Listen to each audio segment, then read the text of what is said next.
Réuni en Conseil des ministres ce mercredi 9 juillet, le gouvernement a adopté un projet de décret portant majoration des traitements indiciaires des fonctionnaires de l'État. Cette mesure prévoit une révalorisation progressive de la valeur indiciaire qui passera de 400 à 470 francs CFA à l'horizon 2030. Netflix arrive sur Canal+, un partenariat élargi pour offrir encore plus de contenu aux abonnés en Afrique francophone. Découvrez aussi les autres nouveautés annoncées lors de la conférence de presse de ce 10 juillet. Au Sénégal, les autorités ont déjoué une nouvelle tentative de migration clandestine. Pas moins de 201 personnes, parmi lesquelles des femmes et des enfants, ont été interceptées alors qu'elles tentaient de rallier l'Espagne par la mer. Mesdames et messieurs, bonsoir. Le gouvernement a officiellement adopté hier un projet de décret portant majoration des traitements indiciaires des fonctionnaires de l'État. La valeur indiciaire passe ainsi de 400 à 470 francs CFA d'ici 2030. Assetou Mani Koulibaly pour plus de détails. Conformément au pacte de stabilité sociale et de croissance, signé le 25 août 2023 entre le gouvernement, le patronat et les syndicats, un cadre permanent de concertation avait été établi. Entre le 4 février et le 11 mars 2025, cette instance s'est réunie pour convenir de propositions sur les modalités de revalorisation de la valeur indiciaire des fonctionnaires de l'État. Hier mercredi, en Conseil des ministres, il a été adopté un nouveau décret qui confirme l'augmentation de la valeur indiciaire des fonctionnaires de 400 à 470 francs CFA.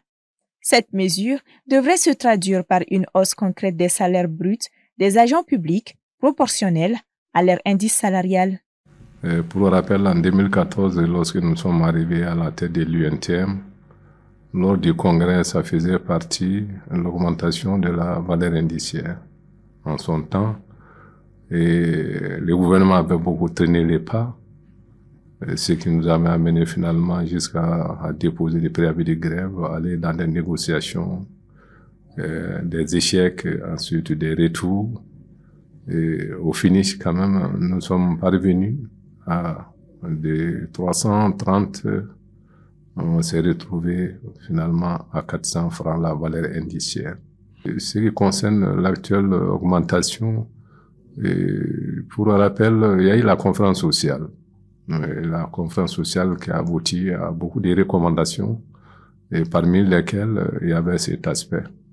C'est une satisfaction et dire encore que ce n'est pas encore fini. Nous sommes encore dans des négociations par rapport à d'autres aspects.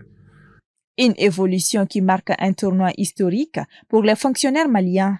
Il est à signaler que, lors des concertations sur le pacte, une hausse totale de 500 francs CFA sur la valeur indiciaire avait été visée. Malgré cela, les syndicalistes se disent satisfaits et expliquent cet écart par la situation économique actuelle du pays, marquée par des contraintes budgétaires. L'idéal était qu'on ait vraiment 500. Mais compte tenu de tout ce qu'il y a comme difficulté, la situation économique, la situation sécuritaire au niveau du pays, nous avons dit, nous sommes des patriotes. Donc, finalement, on a accepté les 470. Voilà, ça c'est une réalité aujourd'hui. Vous savez, au moment où on pense à une augmentation chez nous aujourd'hui au Mali, à un autre niveau, au pays voisin, on fait une retenue de un franc sur entre les salaires des fonctionnaires. Donc c'est un progrès, d'où vraiment la satisfaction. Le nouveau calendrier des majorations s'inscrit à moyen terme. Le décret précise en effet les phases d'augmentation qui se déclinent comme suit. 5,5% sera appliqué à compter du 1er janvier 2026, 5,5% au 1er janvier 2028 et 6,5% au 1er janvier 2030, soit une augmentation salariale de 17,5% au total. Et l'incidence financière liée à cette majoration est estimée à 103 965 177 710 francs CFA selon les autorités.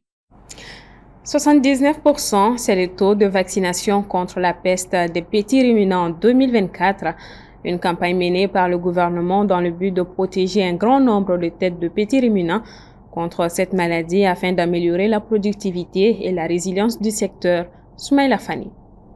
dans le cadre de la préservation du cheptel et de la lutte contre les maladies animales qui impactent directement la sécurité alimentaire et les revenus des éleveurs, le Mali mène chaque année une vaste campagne de vaccination.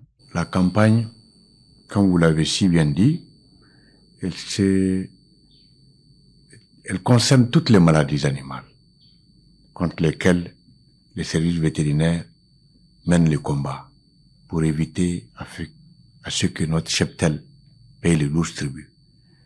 Et spécifiquement, l'accent est mis sur deux maladies principales, notamment la péripneumonie contagieuse bovine et la peste des petits ruminants. À ces deux maladies aussi, il ne faut pas oublier qu'il y a d'autres, notamment la rage, la fièvre afteuse, qui sont aussi dans la ligne de mire des services vétérinaires contre lesquels nous menons aussi le même combat. La lutte contre la peste des petits ruminants, qui s'inscrit dans un effort plus large de renforcement du secteur de l'élevage dans le pays, a atteint en 2024 un taux de vaccination de 79%. En taux de réalisation sur une prévision de 10 millions contre la PPR en 2024, nous sommes à 7 millions 950 000 têtes vaccinées contre la peste des petits ruminants. Donc, ce qui représente les 79% des taux de réalisation. Et contre la PPCB, nous sommes à 85% des taux de réalisation par rapport à nos prévisions qui sont de 9 millions. Selon lui, cette vaccination massive contribue à réduire la prévalence de la maladie et à améliorer la santé du cheptel et la productivité du secteur. La peste des petits ruminants est une maladie mortelle, est une maladie virale dont le taux de mortalité peut atteindre les 70 à 90% quand ça rentre dans un troupeau. Une maladie qui a un potentiel de mortalité de 90% des troupeaux, qu'il faut mettre en œuvre des actions vigoureuses, des actions de prévention pour vraiment ne pas rencontrer cette maladie au sein de nos troupeaux. Donc la conséquence principale de cette maladie, c'est la perte importante qu'elle engendre lors de sa survenue.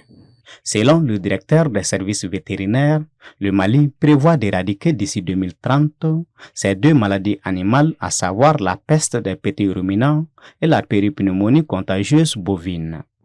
La bonne nouvelle, Canal+ et Netflix franchissent une nouvelle étape dans leur partenariat historique en intégrant désormais Netflix directement dans les offres Canal+ à travers 24 pays d'Afrique subsaharienne francophone, dont le Mali. Lors d'une conférence de presse tenue ce jeudi, d'autres annonces tout aussi prometteuses ont été faites. On en sait davantage avec Djeneba Samaki. Les abonnés de Canal+ Mali peuvent désormais accéder au vaste catalogue des contenus Netflix, films, séries, documentaires directement via leur abonnement Canal+, sans avoir besoin d'un abonnement Netflix séparé.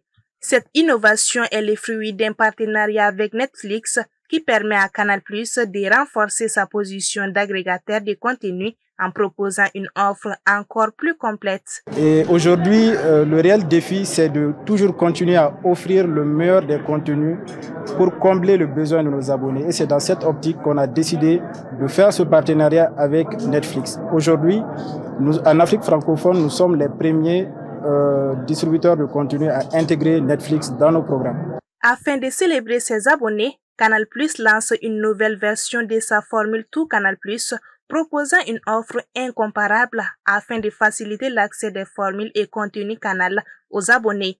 Les nouveaux Tout Canal avec plus de 300 chaînes passent ainsi de 40 000 à 25 000 francs CFA. Il suffit de souscrire à cette formule pour avoir accès à Netflix et gratuitement. Donc, quelqu'un qui prenait 40 000 francs plus, par exemple, notre option à 2 000 francs et prenait aussi Netflix, par exemple, à 8 000 francs, donc se retrouvait à payer 50 000 par mois. Aujourd'hui, avec le nouveau Tout Canal, il va payer que 25 000, donc à moitié prix. Canal débarque également avec un nouveau décodeur connecté qui permet de profiter des programmes avec Internet disponible à partir de 10 000 francs CFA. Il est à noter que vous pouvez profiter de l'offre même avec le décodeur ordinaire, comme vous l'appelez. Avec le décodeur ordinaire, vous pouvez avoir accès à Netflix, mais sur vos différents devices, c'est-à-dire sur votre téléphone, sur votre télé. Canal+ vous donne accès gratuitement à partir de 25 000 francs à un compte Netflix. Avec le décodeur connecté, c'est plus simple parce que c'est une plateforme intelligente à travers laquelle tu peux profiter directement de Netflix qui est intégré. La venue de Netflix sur Canal+, je pense que c'est une très bonne chose pour nous les clients, vu que nous avons Netflix à travers une autre plateforme. Je pense qu'avec cette venue, ça va beaucoup nous faciliter la tâche et on aura désormais Netflix avec les décodeurs. Cette collaboration représente une avancée significative pour les amateurs de divertissement au Mali, leur offrant un accès plus facile et plus complet à une gamme étendue de programmes internationaux et locaux. Direction le Sénégal, où les autorités viennent de mettre en échec une nouvelle tentative de migration clandestine. 201 personnes, dont des femmes et des enfants, ont été interceptées alors qu'elles tentaient de rejoindre l'Espagne par la mer. Moussa Traoré. C'est au large du delta du Sine Saloum, à l'ouest du Sénégal, que les gardes-côtes ont mis fin à la traversée périleuse de 201 migrants. L'interpellation s'est déroulée dans la nuit du mardi 8 au mercredi 9 juillet, alors qu'un bateau de la marine sénégalaise patrouille dans la zone. Celui-ci tombe sur un groupe de 69 personnes rassemblées à terre. Composé d'une majorité d'hommes, il compte aussi quelques femmes et des enfants, selon un communiqué de l'armée sénégalaise.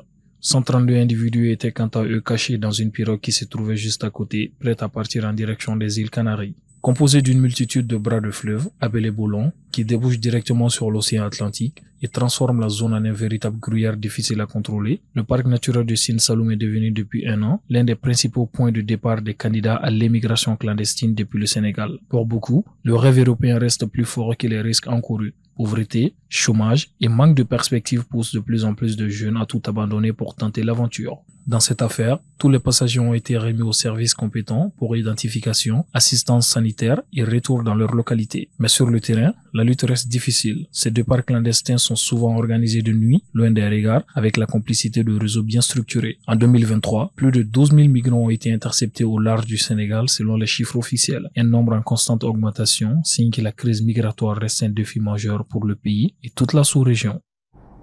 Sport et en bref, le Paris Saint-Germain s'est offert une place en finale du mondial des clubs après une victoire éclatante face au Real Madrid, 4-0. Une performance double-XL qui confirme les ambitions des Parisiens de décrocher enfin ce titre mondial qui manque à leur palmarès. En face, Chelsea a validé son billet en dominant les Brésiliens de Fluminense 2-0 grâce à une défense solide et une attaque réaliste. La finale opposera donc deux géants européens pour un duel qui s'annonce électrique et indécis. Objectif, inscrire son nom au sommet de la planète foot. Le coup d'envoi est prévu demain samedi à 18h GMT. Voilà qui referme ce 1945. Merci à vous de l'avoir suivi. Bonsoir à tous et à demain.